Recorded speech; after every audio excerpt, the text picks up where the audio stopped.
So माथि देखेको diagram तपाईँले सोच्नुहुँदै होला के हो भनेर that I call the piano worm अनि यसमा चाहिँ यो एकदमै सिम्पल चिज हो हेर्दाखेरि चाहिँ अलिक कन्फ्युजिङ लाग्छ होला बट हेर्दाखेरि फर्स्टमा मुनिपट्टि छ माथि छ मुनि माथि मुनि छ होइन अब यो चाहिँ पियानोमा हामीले पियानोको पर्सपेक्टिभबाट बनाएको यो वर्म चाहिँ पियानोको वर्म अब डी मेजर स्केलमा के नोट्स हुन्छ दुईवटा शार्प्स हुन्छ होइन so D E F sharp G A B C sharp D त्यो पियानो वर्ममा हामीले त्यसरी लेख्छ नि डी र ई हाम्रो नेचुरल नोट भयो मुनि छ एफ शार्प हाम्रो शार्प नोट भयो माथि छ त्यहाँदेखि जी ए बी हाम्रो सबै नेचुरल भयो तल छ त्यहाँदेखि सी शार्प माथिको त्यो शार्प नोट भयो माथि छ त्यहाँदेखि लास्टली डी हाम्रो तल छ होइन नेचुरल नोट सो तपाईँहरूले अब गोइङ फरवर्ड जति पनि एक्सर्साइजहरू गर्नुहुन्छ प्र्याक्टिसहरू गर्दा लेख्दाखेरि स्केल्स लेख्दाखेरि मेक स्योर तपाईँहरूले पियानो वर्म पनि बनाउनु सो द्याट बिस्तारै बिस्तारै यो तिनवटै चिज तपाईँले गर्नुहुँदैछ भने चाहिँ तपाईँहरूलाई एकदमै छिटो याद हुन्छ स्केल्सहरू जति अनि डिफ्रेन्ट स्केल्सहरू ट्राई गर्नु होइन मैले डी मेजर पहिला पनि यसको प्रिभियस लेसनमा पनि लेख्थेँ एन्ड डिफ्रेन्ट स्केल्सहरूमा ट्राई गर्नु तपाईँहरूलाई बिस्तारै बिस्तारै सबै स्केल्सहरू याद हुन्छ त्यसको पोजिसन्स पनि याद हुन्छ पियानोमा सो एनिवे यो स्केलबाट हामी एउटा कर्ड प्रोग्रेसन लियौँ त्यही same chord progression which I had use for the previous lesson D major B minor G major त्यहाँदेखि ए मेजर यही चारवटा कर्ड्स लियौँ यो चाहिँ हामी लेफ्ट ह्यान्डमा प्ले गरौँ अनि लेफ्ट ह्यान्डमा मैले पहिला पनि भनेको थिएँ you guys can use either root and octave कि त रुट र फिफ्थ मोस्ट केसेसमा हामी त्यति नै युज गर्छौँ बट इफ तपाईँहरूलाई अब अलिक एडभान्स वेमा प्ले गर्नु छ भने you can add other notes also of the chord so पहिला हामी मेलोडी हेरौँ राइट ह्यान्डमा के प्ले गर्ने एकदमै सिम्पल मेलोडी लेख्छु मैले डी मेजर स्केलमा माथि नोट्स लेखिदिएको हुन्छु यस्तो छ बिस्तारै देखाउँछु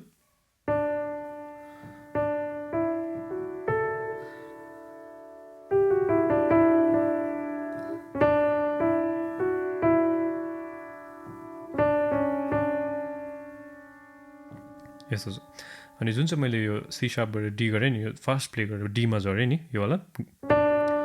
यसलाई चाहिँ ग्रेस नोट भन्छ ल यो सिम्पल एम्बेलिसमेन्ट हो which you guys can apply जुनै पनि मेलोडीहरू प्ले गर्दाखेरि सपोज मलाई ए मेलोडी प्ले गर्नु छ म जी शार्पबाट झर्दा हुन्छ यसरी अनि ई प्ले गर्नु छ डी शार्पबाट यस्तो यसलाई चाहिँ ग्रेस नोट भन्छ ल so just introducing a very basic embellishment so यस्तो छ हाम्रो मेलोडी एकदमै सिम्पल छ अनि कर्ड्सलाई हामी 4x4 टाइममा 4 बार्सको लागि 4 काउन्ट्सको लागि प्ले गर्छौँ एउटा सिङ्गल बारको लागि सो पहिला हामी हाम्रो फर्स्ट रिदममा जाउँ लेफ्ट ह्यान्डको which is the pulse rhythm again पहिला लेसनमा पनि दिएको थियो pulse rhythm this is very important किनभने यो जुनै पनि हाम्रो रिदमसँग जान्छ नि त हाम्रो pulse rhythm and it's also the most easiest one so पहिला युज टु हुनु मेलोडीसँग राइट ह्यान्डमा प्ले गर्नु राइट ह्यान्डमा प्ले गरिराख्नु त्यहाँदेखि युज टु हुनु हो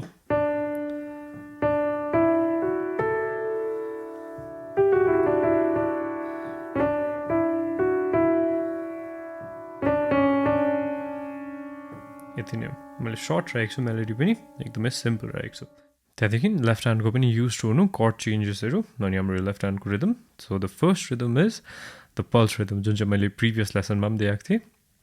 पल्स रिदम नै गरौँ हाम्रो फर्स्ट रिदम सो एभ्री 1 2 3 4 मा दिनुपर्छ अनि एक बारको लागि एउटा कर्ड प्ले गर्नुपर्छ सो 1 2 3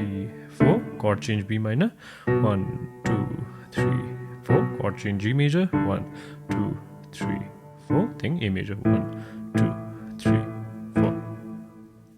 त्यस्तो दिन्छौँ अनि will slowly incorporate the melody ल सो दुईटालाई कम्बाइन गर्दा यस्तो हुन्छ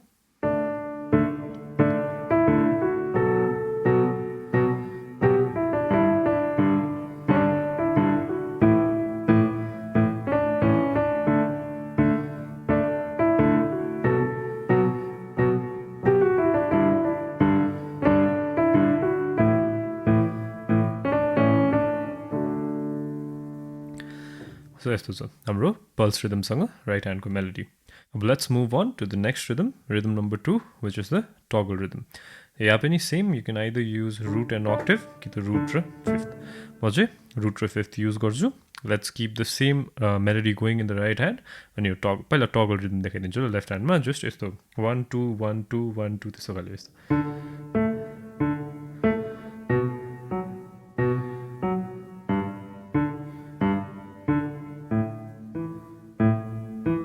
यस्तो सिम्पल छ यो पनि सो यसमा पनि मेलोडीसँग देखाइदिन्छु यस्तो हुन्छ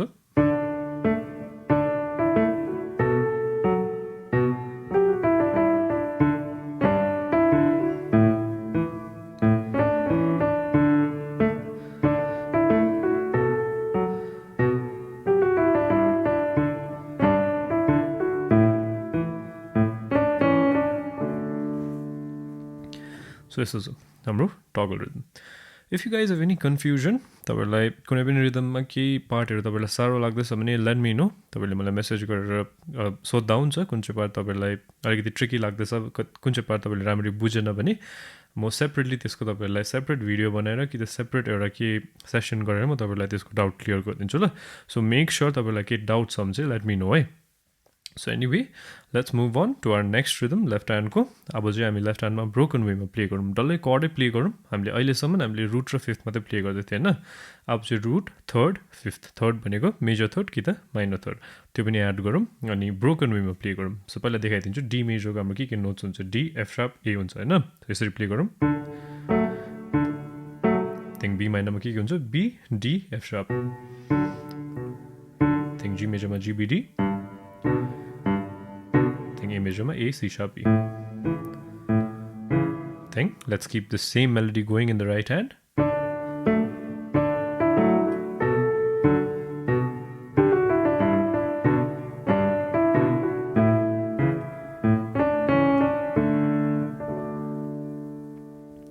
यो भयो broken way. यो rhythm number 1, 2, 3 pretty simple rhythms are होइन but quite handy rhythms हो यिनीहरू तपाईहरुलाई जुनै पनि सङमा तपाईले अप्लाई गर्न सक्नुहुन्छ इभन वाइल प्लेइङ कर्ड्स तपाईले लेफ्ट ह्यान्डमा युज गर्दा हुन्छ वाइल प्लेइङ मेलोडी अनि एकदमै धेरै इन्स्टेन्सेसहरुमा युज गर्दा हुन्छ हाम्रो यो सिम्पल रिदम्सहरु पनि अब लेट्स मुभ अन हाम्रो नेक्स्ट रिदममा लेफ्ट ह्यान्डको नेपाली चाहिँ हामी एउटा आर्पेजियो प्ले गरौँ ल अनि आर्पेजियो चाहिँ हामी कस्तो प्ले गर्छौं लो हाई मिडल हाई अनि यो आर्पेजियोमा पनि हामी रुट थर्ड अनि अक्टेभ युज गर्छौं ल सेम हामीले जस्तो ब्लक आई मिन ब्रोकन वेमा जस्तो प्ले गरे same notes but this time त्यसलाई नै हामी आर्पेजिएटेड वेमा प्ले गर्छौं सो डी मेजरमा डी एफ सार्प ए नै हुन्छ तर हामी लो भनेको डी हाई भनेको ए त्यहाँदेखि मिडल भनेको एफ सार्प त्यहाँदेखि फेरि आई so D A F sharp A D A F sharp A त्यहाँदेखि बी माइनरमा पनि सेम वेमा प्ले गर्छौं त्यहाँदेखि जी मेजरमा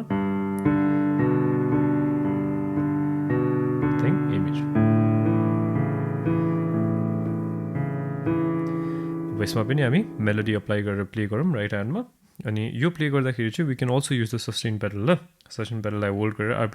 आरपिजी प्ले गर्दा हुन्छ लेफ्ट ह्यान्डमा सो यसरी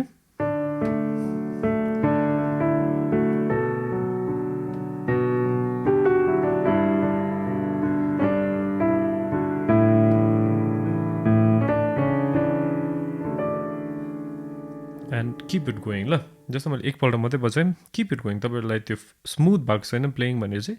keep playing it again and again and again and again ल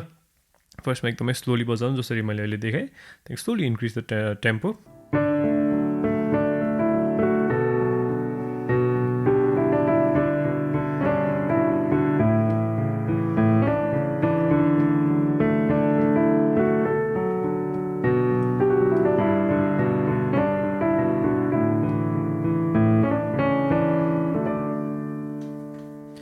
यसरी बिस्तारै बिस्तारै स्पिड बढाउनु न as your playing gets smoother त्यसरी नै तपाईँहरूको टेम्पो पनि इन्क्रिज गर्नु ल सो यो भयो हाम्रो फोर्थ रिदम अब let's move on to our last rhythm the last rhythm is हाम्रो ट्रेसियो रिदम यो चाहिँ अलिक डान्सी खाले रिदम हो अलिकति ग्रुभ भएको रिदम यसमा चाहिँ हाम्रो जुन चाहिँ मेलोडी छ सिन्स हाम्रो यो लेफ्ट ह्यान्डमा अलिकति चेन्ज हुन्छ नि यसले गर्दा हाम्रो राइट ह्यान्डको मेलोडी पनि अलिकति चेन्ज हुन्छ म देखाउँछु ल तपाईँलाई बिस्तारै पहिला लेफ्ट ह्यान्ड मात्रै देखाइदिन्छु यस्तो हुन्छ 1 2 3 4 1 2 3 4 1 2 3 4 1 2 3 so as you guys can see अलिकति ग्रुभी खाले रिदम छ होइन यो लेफ्ट ह्यान्डमा यसमा पनि रुट र फिफ्थ कि त रुट र अक्टेभ युज गर्दा हुन्छ तपाईँको चोइस अब यसमा हाम्रो मेलोडी अप्लाई गर्दा हेर्नु ल अलिकति चेन्ज हुन्छ हाम्रो यो ग्रुभकै अनुसार चेन्ज हुन्छ हाम्रो मेलोडी यस्तो हुन्छ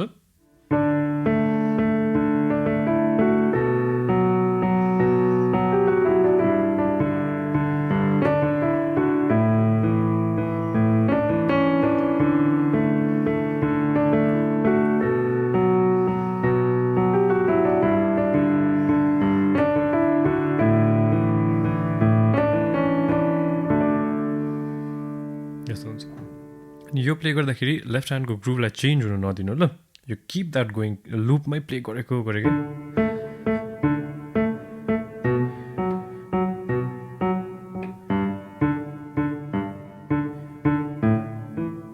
चेन्ज हुनु नदिनु होला यो ग्रुभलाई कोही कोही बेला अब हाम्रो त्यो राइट ह्यान्डसँग त्यो मिक्सअप हुँदा ह्यान्ड इन्डिपेन्डेन्स नहुँदाखेरि त्यो एउटै प्ले गर्नु खोज्छ दुइटै सँगै यस्तोहरू हुनसक्छ होइन सो त्यो याद राख्नु लेफ्ट ह्यान्डलाई लुपमा बजाइराख्नु नसोची अनि राइट ह्यान्डको मेलोडी तपाईँहरू याद राख्नु के चेन्जेसहरू छ कस्तो इन्टरभल्सहरू छ तपाईँको बिस्तारै ह्यान्ड इन्डिपेन्डेन्स बन्नेपछि तपाईँहरूले यो इजिली प्ले गर्न सक्नुहुन्छ ल अनि केही डाउट छ भने you guys can let me know so that's it for this lesson I'll see you in the next one